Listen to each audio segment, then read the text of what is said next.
반갑습니다. 다들 새해 복 많이 받으셨나요? 자, 우리 스텝 세미나 1월에 보험 청구와 관련된 진료 기록들에 대해서 한번 알아보려고 합니다. 자, 일단 제가 준비한 내용들은 첫 번째 시간과 두 번째 시간으로 일단 구성이 되어 있고요. 첫 번째 시간에는 진료 기록부에 적어야 되는 내용들이 어떤 게 있는지, 그리고 우리가 자주 하는 실수들, 그리고 어떤 내용들을 적어야 좋은가 제가 직접 사례들과 함께 살펴보는 시간을 가져볼 거고요. 두 번째 시간에는 방사선 소견을 적는 방법, 그리고 제가 실제로 이제 자료 요청을 받았던 것들을 처리하면서 있었던 것들과 기록 내용들을 함께 살펴보도록 하겠습니다. 자, 보험 청구 잘하는 치과 되고 싶어요? 아니면은 보험 청구를 잘하려면 어떻게 해야 되나요? 저도 정말 수없이 많이 받는 질문인데요. 보험 청구를 잘하려고 산정 기준을 아무리 열심히 공부를 해도 막상 기록을 보면 연결이 잘 안 된다든지 아니면 청구 내용과 기록이 동떨어져 있다든지 이런 경우들을 많이 볼 수 있습니다. 그래서 궁극적으로 우리가 보험 청구를 잘하고 있는 치과들을 살펴보면 한 가지 공통점을 발견할 수 있는데요. 그거는 바로 기록 관리를 굉장히 잘하고 있는 치과들이 많다라는 점입니다. 물론 기록만 열심히 잘한다고 해서 보험 청구를 반대로 모두 다 잘할 수 있다. 이거는 성립을 안 할 수도 있긴 합니다만 보험 청구를 잘하는 치과들을 살펴봤더니 기록을 잘하고 있는 치과들이 많더라라는 결과는 볼 수 있을 것 같아요. 자, 그러면 이 기록을 잘 한다는 거는 어떤 내용인지 우리가 살펴봐야 되는데 그 전에 의료법상에서 근거, 우리가 진료 기록에서 어떤 걸 써야 되는지 하는 것들을 법적 근거로 한번 살펴보도록 하겠습니다.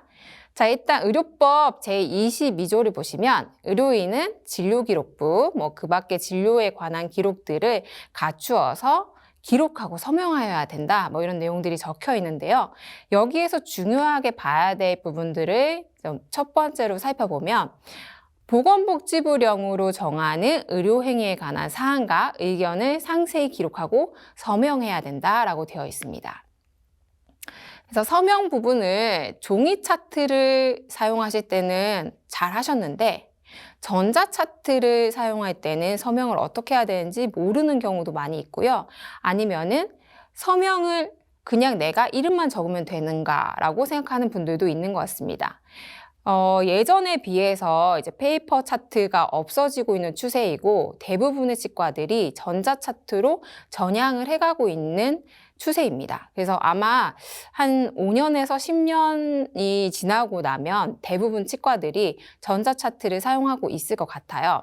그래서 전자 차트를 사용하실 경우에는 우리가 이름을 적는다고 해서 서명의 효력을 가지는 게 아니라 전자 서명 시스템을 사용을 해주셔야 됩니다.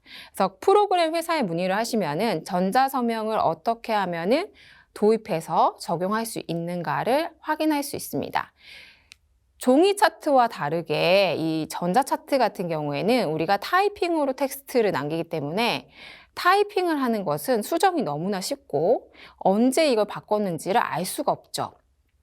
물론 이제 종이 차트를 사용하셔도 감쪽같이 자료를 바꾸시는 분들도 많이 있을 수는 있긴 하지만 어쨌든 이 전자기록이라는 것은 종이에 비해서 변경이나 수정이 너무나 쉽기 때문에 수정하는 시점을 기록하고 따로 법적 효력을 부여할 수 있도록 기준들이 정해져 있습니다. 그래서 전자 차트를 사용하는 치과들은 전자 서명을 꼭 해주시면 좋을 것 같고요. 자, 그리고 세 번째로 우리가 기억해야 되는 거는 의료기관에서 기록을 관리하실 때 내 마음대로 기록을 관리하거나 기간을 보존하시면 안 되고요. 정해져 있는 기간이 있습니다. 예를 들어서 진료기록부 같은 경우에는 우리가 10년을 기간으로 두고 있고요. 처방전 같은 경우에는 3년의 기간을 두고 있습니다. 그래서 이러한 보건복지부에서 정해져 있는 각 기록별 보존 기간에 따라서 보존을 해주시면 됩니다. 자, 그리고 당연히 그러시겠지만 거짓으로 작성하거나 고의로 사실과 다르게 기재하시거나 수정해서는 안 되겠죠. 자, 그럼 우리가 여기에서 진료 기록에서 무엇을 써야 하는가라고 하는 거는 이제 첫 번째에서 관련이 되어 있는 거고요. 이 진료기록부 필수 기재사항을 아까 의료법 제22조와 관련해서 의료법 시행규칙 제14조로 규정을 하고 있습니다. 의료법 시행규칙 제14조에 따르면은 지금 보시는 이제 6가지는 진료기록부에 반드시 써야 된다라고 되어 있습니다. 그래서 그중 첫 번째는 환자의 인적사항이고요. 네, 환자의 인적사항. 당연히 환자분들 진료를 받으시려면 이름이라든지 주민등록번호는 받으실 거고요. 또 환자분한테 연락을 드려야 되니까 간단한 연락처와 주소 정도는 다들 기재를 잘 하고 계실 거라고 생각을 하고 있습니다. 근데 이 인적사항에서 연락처나 주소 또한 우리가 필수 기재사항이기 때문에 반드시 받아주셔야 되고요.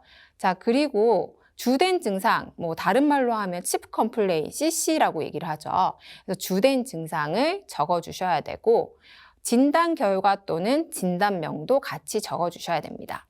의외로 진단 결과나 진단명, 환자의 질환의 상태에 대해서 잘 안 적으시는 분들이 많은데요. 이것 또한 필수 기재사항이라는 걸 기억을 한번 해주시면 좋을 것 같고요. 자, 네 번째로 진료 경과 같은 경우에는 치과는 다행스럽게도 외래 진료에 해당이 되죠.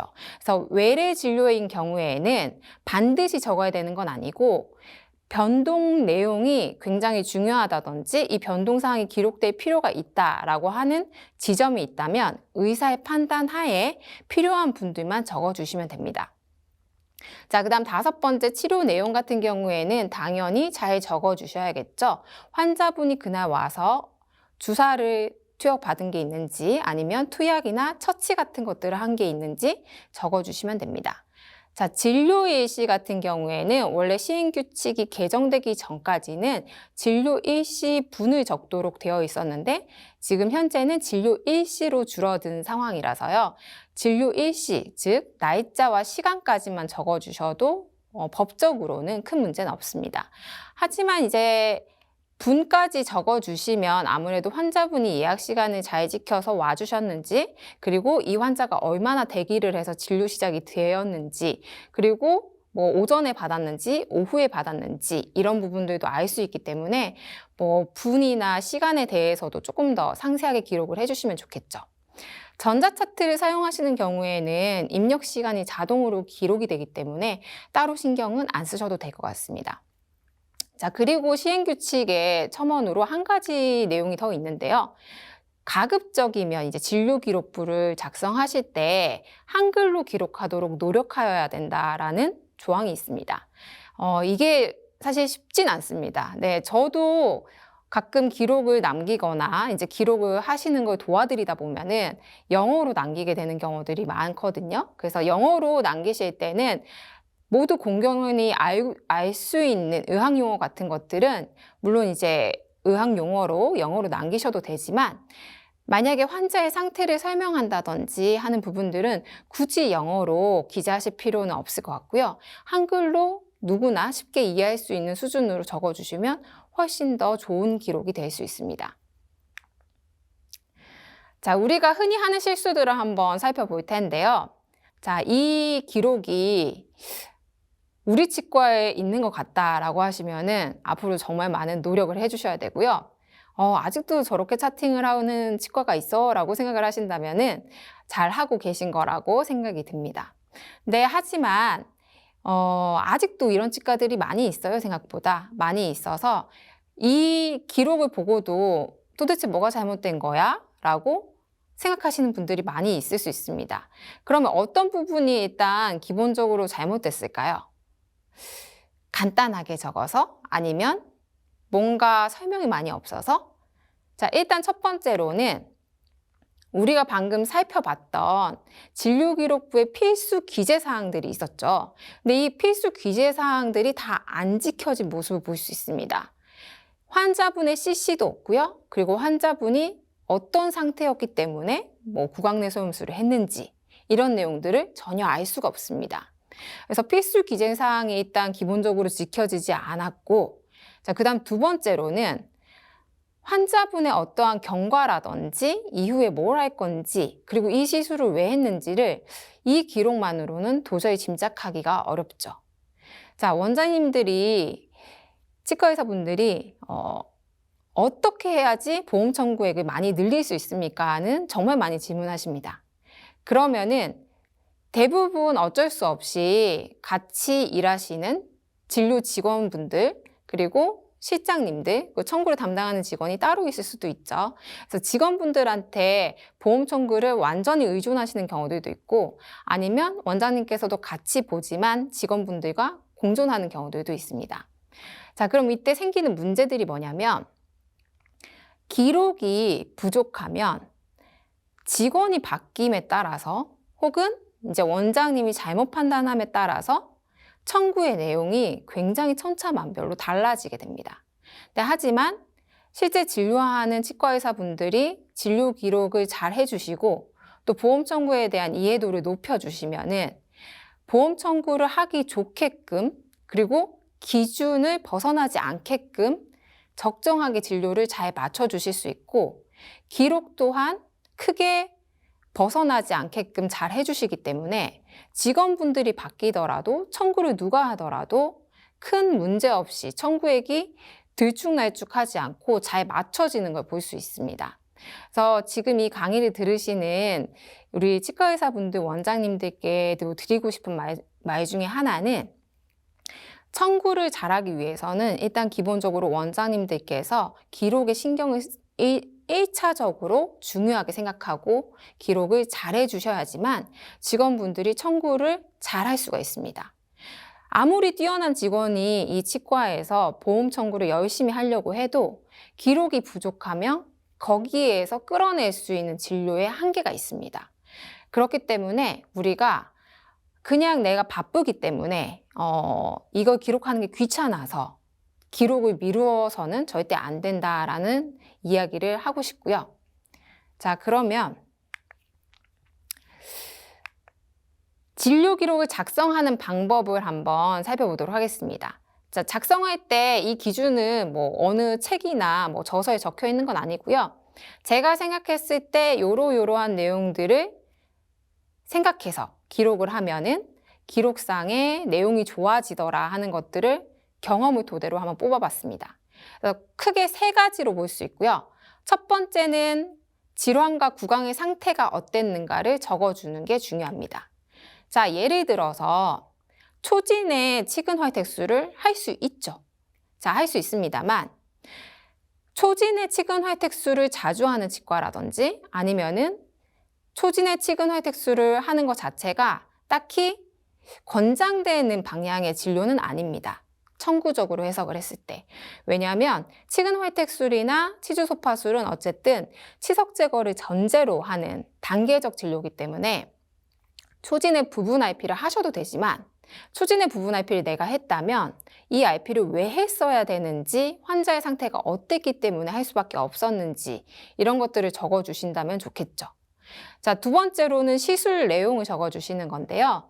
자, 시술 내용을 적을 때 그냥 행위 명칭만 적으시는 분들이 굉장히 많습니다. 치석 제거, 네, 아니면 발치, 뭐 이렇게 내용만 아주 간략하게 적어주시는 분들이 많은데, 시술 내용을 적으실 때도 이 시술을 내가 정말 적정한 난이도로 진행을 했는가를 나중에 추후에 문제가 생겨서 입증을 하실 때는 사용한 기구라든지 재료, 술식을 어떤 방식으로 했는지 이런 것들을 기록을 조금 더 해주시면은 추후에 문제가 생겼을 때 입증하기가 훨씬 좋습니다. 자, 이 과정을 통해서 우리가 또 한 단계 성장을 할 수도 있는데요. 단순히 청구만을 바라보고 기록을 하다 보면 문제가 생길 수 있습니다. 근데 그게 아니라 나중에 내가 청구적으로 심평원에서 어떤 자료 요청을 받았다든지 청구를 한 행위에 대해서 문제가 됐을 때 우리가 제출하는 근거 자료는 결국에 내가 쓴 진료 기록이 되겠죠. 근데 이 진료 기록을 쓰실 때 항상 언젠가 이 자료를 제출했을 때 문제가 되지 않을까? 혹은 문제를 예방해 줄 수 있을까? 문제를 막아줄 수 있을까를 역으로 생각을 해보시면 내가 적어야 되는 것들이 무엇인지 결론이 나옵니다. 그래서 이 시술 내용을 적으실 때는 내가 적정성을 입증할 수 있는가, 지금 적은 것으로 입증할 수 있는가를 한 번 더 생각을 해주시면 좋을 것 같고요. 자, 그러면 도대체가 나는 행위 명칭을 적는 거 말고는 뭘 써야 되는지 감이 안 온다라고 하시는 분들이 있으시면은 제가 초반에 보험 청구를 하면서 공부를 했던 방식인데요. 심평원에서 제공하는 내용들이 있습니다. 그러니까 상대가치 점수를 정할 때 수식을 어떤 방식으로 하는 걸로 예상을 했는지, 네, 그 내용들이 있는데요. 수가 정의라든지 행위기술서에 있는 시술 방법 등을 참고를 하셔서 요러요러한 내용들이 이 수가를 기준으로 만들어져 있구나라는 걸 참고를 하시면 좋습니다. 자, 예를 들어서 연일의 치석 제거를 제가 한번 조회를 해봤는데요. 이 심사기준 종합서비스라고 하는 사이트는 사이트가 따로 있는 건 아니고 요양기관 업무 포털 사이트에 들어가시면 배너로 제공이 되고 있습니다. 로그인하는 배너 바로 밑에 심사기준 종합서비스라고 링크가 있어요. 그래서 누르시면은 팝업 창이 하나 뜨면서 행위에 대한 수가 정보나 상대가치 연구, 행위 기술서를 조회를 해볼 수 있습니다. 그래서 여기에서 조회를 해보시면 이 행위에 대한 실시 방법이 쭉 기록이 되어 있는데요. 물론 이게 절대적인 건 아니지만 여기에서 약간 벗어난다고 해서 이 행위가 인정이 안 되는 건 아닙니다. 하지만 적응증이 어떻게 되어 있고 또 실시 방법이 이러이러한 경우에 된다라고 적어 있는 것들을 참고하시면 내가 시술하고 있는 내용이 청구의 적정 난이도에 도달하는지도 한 번 더 확인하실 수가 있고요. 그리고 차트에 어떤 내용을 적을지 모르실 때 처음에는 이 내용을 참고해서 적어보시면 도움이 될 수 있습니다. 물론 이제 연일의 치석 제거 같은 경우에는 시술 내용 자체가 간단하기 때문에 우리가 이렇게 자세히 적을 필요는 없습니다. 하지만 낭종 적출이라던가 종양 절제 이런 어려운 외과 치주 행위들을 하셨다라고 했을 때 차트에 시술 내용을 뭘 적어야 될지 잘 모르겠다라고 하시면 이 행위 기술서를 참고해서 적는 것도 한 가지 가이드라인이 될 수 있습니다. 자, 그리고 세 번째로 이게 제가 정말 드리고 싶은 말씀 중에 하나인데요. 구체적인 시술 병소의 내용, 그리고 위치, 크기, 색상 이런 것들을 적어주시면 추후에 문제가 생겼을 때 진술될 정황이 구체적이기 때문에 문제의 소지가 적습니다. 그리고 내가 한 시술을 뒷받침해 줄 가능성이 굉장히 커지는 거죠. 그래서 진술된 정황이 구체적일수록 자료의 신뢰도가 높아진다라고 생각하시면 됩니다. 자, 한번 예를 들어서 생각을 해볼게요. 그냥 우리가 의치상 조정이라는 유상유지 관리 행위를 할 때도 틀니를 조정을 하는데 그냥 의치상 조정이라고 적힌 진료 기록과 의치상 조정을 했는데 PRP를 어느 부위에 바르고 그 부위가 조정이 필요해서 덴처보로 조정을 했다라는 내용이 추가로 적혀 있는 치과를 기록을 놓고 비교를 하신다면 어떤 게 더 정확히 한 것처럼 보일까요? 구체적인 정황이 적혀 있는 게 시술의 내용을 이해하고 있고 정확하게 진료를 하고 있다라는 근거가 되는 거죠.